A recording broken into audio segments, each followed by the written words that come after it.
Now, you would have seen Sonny's goal, right? I'm surprised he hasn't messaged you already tonight. I bet he probably has, hasn't he? But I remember speaking to Sonny after he scored that, and it's exactly the same for you. You've run 80 yards, 90 yards, you're in front of goal, and all of a sudden it dawns on you, I have to score now. Because you were so precise with your finish, and it's exactly the same how Sonny was. That was the thing at the last point when you arrived at the box, you're just like, nah, I need to finish this one. And 안녕하세요. 풋볼 포레스트입니다. 토트넘 하스퍼가 오늘 새벽에 있었던 2025-26 시즌 UEFA 챔피언스 리그 리그 페이즈 4차전에서 FC 코펜하겐을 상대로 굉장히 좋은 경기력을 보인 끝에 오랜만에 정말 시원한 승리를 거두었고, 그 과정에서 미키 반더벤 선수는 모두를 놀라게 한 손흥민 선수의 푸스카스 골을 재현해내는 환상적인 득점을 터뜨렸는데, 토트넘 하스퍼 구단 인터뷰어는 손흥민 선수가 연락하지 않았냐고 미키 반더벤 선수에게 직접 질문을 했고, 이에 미키 반더벤 선수가 답변을 했습니다. 바로 오늘 새벽에 있었던 2025-26 시즌 UEFA 챔피언스 리그 리그 페이즈 4차전에서 토트넘 하스퍼는 FC 코펜하겐을 상대로 홈 경기를 치렀었는데요. 그리고 이번 경기에서 토트넘 하스퍼는 FC 코펜하겐을 상대로 워낙 압도적인 전력 차이를 가지고 있는 팀인데다 홈 경기이다 보니 경기 내내 지배적인 경기력을 보여주면서 완전히 우세한 경기를 했고, 90분 동안 슈팅 숫자가 14대9, 유슈팅 숫자는 7대4, 볼점률 면에서도 60대 41 기록. 토트넘 하스퍼는 최근 경기력이 상당히 좋지 못했지만 이번 경기에서만큼은 그래도 확실하게 우세한 경기력을 보여줬습니다. 그리고 토트넘 하스퍼는 극심한 부진에 빠져 있었던 브레넌 존슨 선수가 선제 득점을 터뜨리면서 전반전을 1대0의 스코어로 마쳤고, 후반전에는 윌슨 오도베르, 미키 반더벤, 주앙 팔리냐 선수가 3골을 더 추가하면서 무려 4대0의 스코어로 이번 경기를 승리로 마무리했는데요. 이번 경기는 정말 오랜 부진에 빠져 있었던 토트넘 하스퍼에게 반전의 계기를 마련해준 경기가 아닐까 싶은데, 특히 이번 경기에서 득점을 터뜨린 미키 반더벤 선수는 손흥민 선수를 연상시키는 미친 골로 토트넘 하스퍼의 팬들을 열광시켰습니다.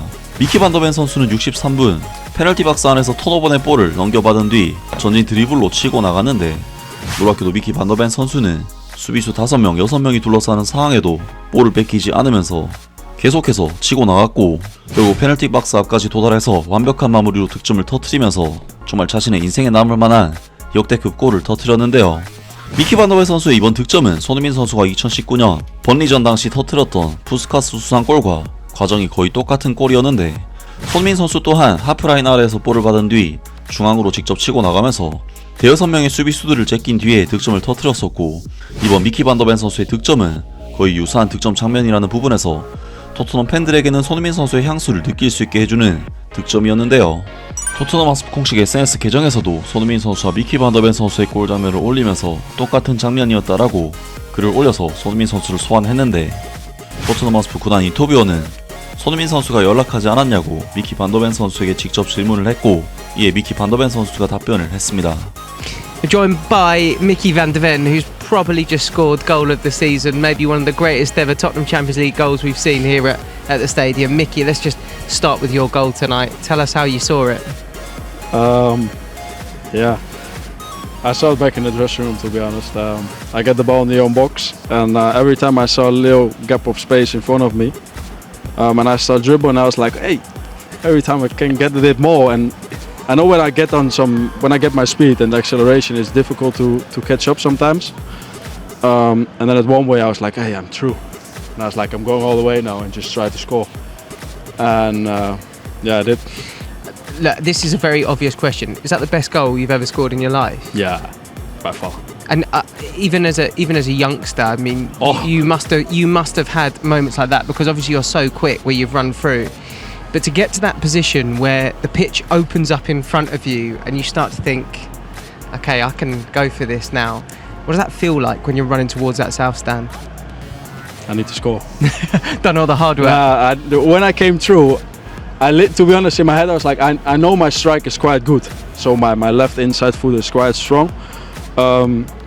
But yeah, at this point you just in your head, you're like, I need to score this one, man. I was amazed at the celebration as well. You sprinted off into the corner. Yeah, that adrenaline just must be just like kept going.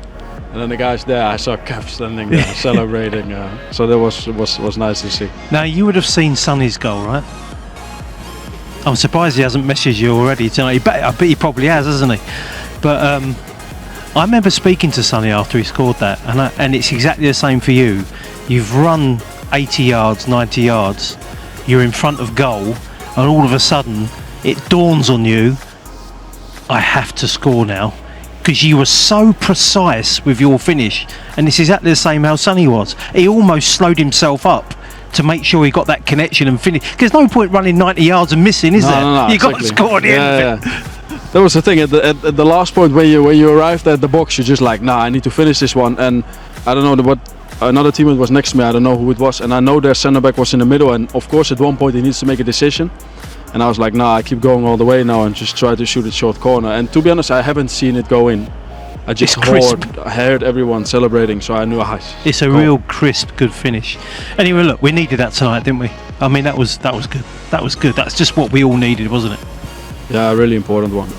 We had a tough one at the weekend, of course, the derby against Chelsea that we lost. Bad performance from our side, and we knew it. We all knew it. Everybody was gutted after the Chelsea game and the next two games as well. Of course, we need to switch on because we need to play Copenhagen at home, but we were gutted. I can tell you now. The atmosphere was not really good.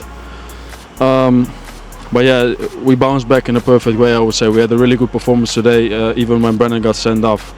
It's really difficult at that point when you're like, okay, 10 men, I think it was 30 minutes ago or something, so that's quite a long time and can get you some trouble, but I think we our head was still cool after that point, and I think we did really well. What happened there? I mean, it was so interesting that the game got quite open, but it also felt that we found a level of physicality and intensity in that period as well. What happened on the pitch? Yeah, we know we can't really press anymore because you're with 10, so it's really difficult to step through because every time, of course, there's one man free of them. But every time when the ball was like a 50-50, you saw we were on it. So looks like we were really hungry even at that point when we get with 10 men. Really switched on, and every time we came out, and I think we had some great attacks even when we played with 10 men. Just finally, Mickey, I'm intrigued to know as well, once that goal went in, did you feel, I mean, it was very much the case for us watching on, but it felt like the stadium, there was kind of like a bit of a, like everyone could enjoy it, everyone was starting to absolutely love it, the atmosphere lifted in the ground. Did you feel it on the pitch as well? Yeah, because even for us, because 2-0 and you play against 11 men with 10 men, imagine if they score, like in a crazy scenario they score, it's 2-1. And then you know you're going to drop back and it's only one goal to get the equalizer for them. So that point when you're like 3-0, you're just like, oh, because even if they score, we don't allow them to score, of course, because we want to keep the clean sheet. But even imagine they score, then you still have a gap of 2 goals. So everybody's like, oh, it's like, okay, we did it. Not we did a job now, but we made a massive step to put the game to bed. 야, 정말 반더벤 선수의 이번 득점은 토트넘 현지에서도 손흥민 선수를 계속해서 거론할 정도로 손흥민 선수의 향수를 느낄 수 있는 득점이었습니다. 정말 이번 경기는 토트넘 하스퍼의 최근 안 좋았던 분위기를 반전시킬 수 있는 시원한 승리였는데요. 과연 토트넘 하스퍼가 이번 승리를 통해 반전을 만들어낼 수 있을지 앞으로 있을 경기도 기대를 해보겠습니다. 아무튼 이번 영상은 여기까지고요. 저는 다음 영상으로 바로 찾아뵙겠습니다.